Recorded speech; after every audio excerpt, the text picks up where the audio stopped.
Je suis Caroline Cloutier, directrice marketing communication, accompagnée de Mathieu Houle, directeur général.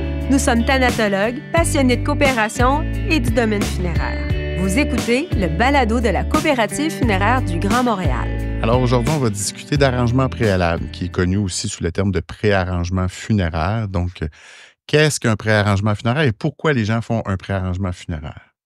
Bon, ben ça va être très intéressant de parler de ça avec toi, Mathieu, puis je pense qu'on maîtrise tellement bien le sujet.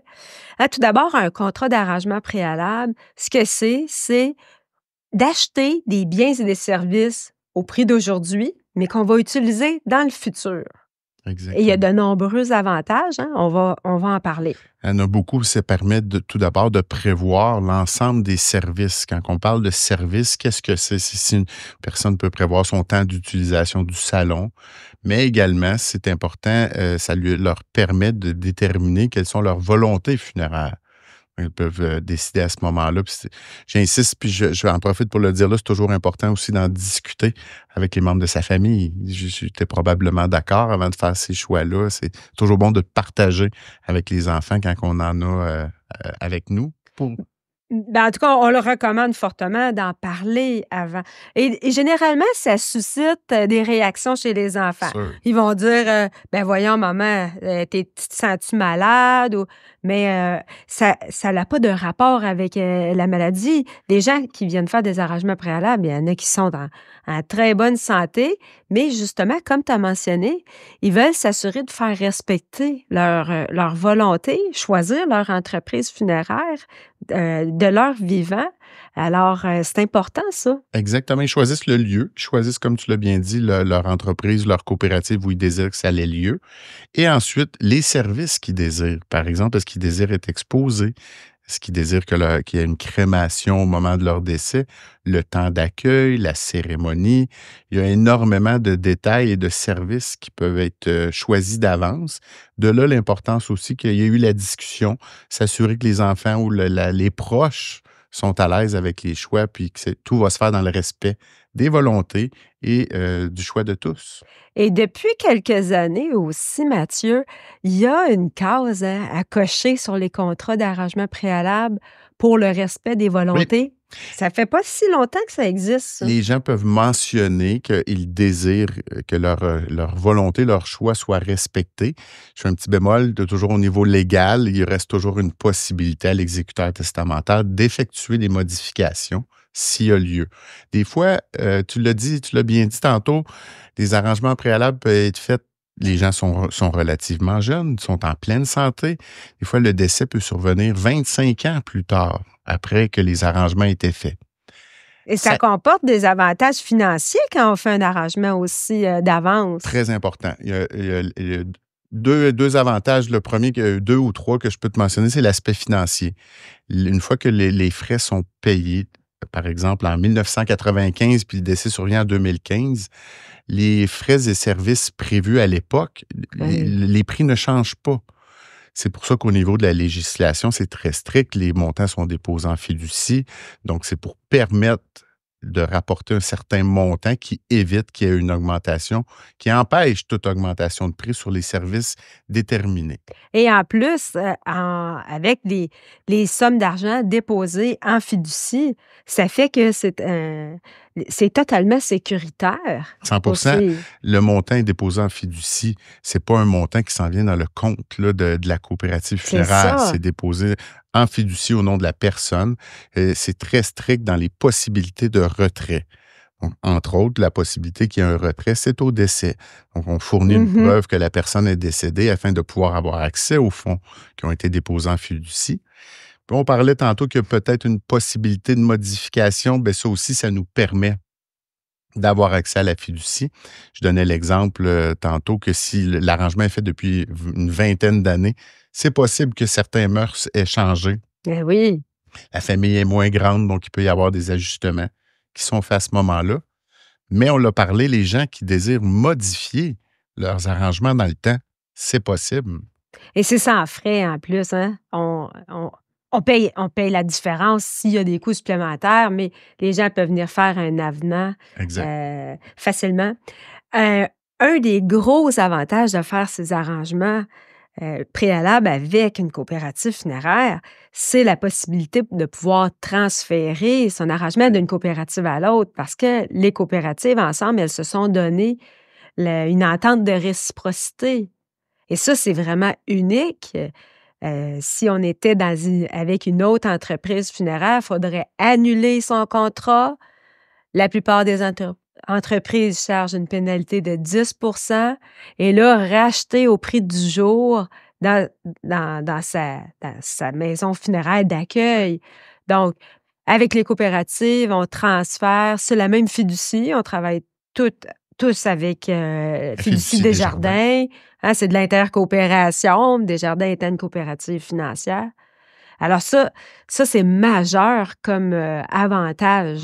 Tu as bien fait de parler de réciprocité. Cette entente-là de réciprocité est précieuse pour les gens. On a parlé dans notre premier balado de l'importance de notre réseau et le transfert d'arrangements préalables sans frais, que ce soit avant le décès ou même après le décès, maintenant est possible. Donc, quand le décès survient, les gens ont changé de région, peu importe la raison, que ce soit pour s'approcher des enfants après la retraite, l'arrangement préalable va être valable dans toutes les coopératives funéraires du Québec, ce qui est un avantage indéniable. Ça, puis ce qu'on disait dans notre premier balado, c'est qu'il y a 19 coopératives et 93 succursales de nos coopératives. Donc, le Québec est bien desservi. Et c'est vrai que les gens bougent. Hein, après avoir fait des arrangements préalables, se rapprochent ou s'éloignent des enfants. Les deux sont possibles. Là. Ça à la discrétion de chacun. Mais pour résumer, dans le fond, les avantages, il y en a plusieurs. Il y a l'aspect financier, mais il y a l'aspect des volontés, comme on disait. Je reviens sur l'importance parce que dans les arrangements préalables, les gens peuvent déterminer plusieurs choses. Il se peut également, puis dans la grande majorité des cas, il reste quelques petits détails, souvent qui peuvent être à régler au moment du décès, ce qu'on peut appeler les à-côtés, qui sont à déterminer souvent aussi selon le nombre de personnes. On pense à un buffet, par exemple. Exactement. On ne peut pas prévoir des années d'avance combien de personnes vont venir manger après les funérailles. C'est plus difficile si on parle de 10, 15 ou 20 ans avant, là, les fleurs, des petits à-côtés comme les signets. Puis encore là, c'est tous des à-côtés qui ne sont pas obligatoires. C'est qu'on le mentionne toujours clairement aux gens. Les arrangements qu'on fait comprennent ça, il pourrait rester telle ou telle chose à prévoir. Mais on a une solution pour ça dans les coopératives pour avoir un peu de trésorerie, avoir des liquidités au moment du décès. On a les parts privilégiées qui s'achètent en tranches de 100 et ça permet d'avoir des sous au moment du décès parce qu'on sait des fois les comptes sont gelés. Il y a quelques dépenses qui pourraient survenir comme ça, l'inhumation cimetière, par exemple, le creusage. Donc, les parts privilégiées, c'est un avantage pour la famille d'avoir un montant de côté qui pourrait être utilisé à ces fins-là. Pour les débourser. Là. Exactement.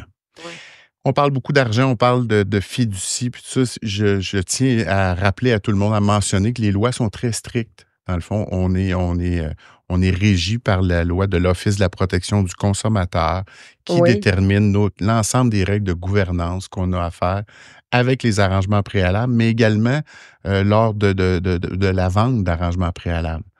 On peut aller au domicile des gens. Les gens peuvent venir en succursale pour régler leurs arrangements. Mais tout ce qui touche la sollicitation, c'est important que les gens soient prudents, qu'ils prennent le temps de s'informer. Qu'est-ce qui est permis, qu'est-ce qui ne l'est pas. Dans la loi, même on peut aller chez les gens, mais on est limité dans les heures. Par exemple, de 9h30 le matin à 22h le soir. Jamais plus que 2 heures de temps pour une visite. Hein? Exactement.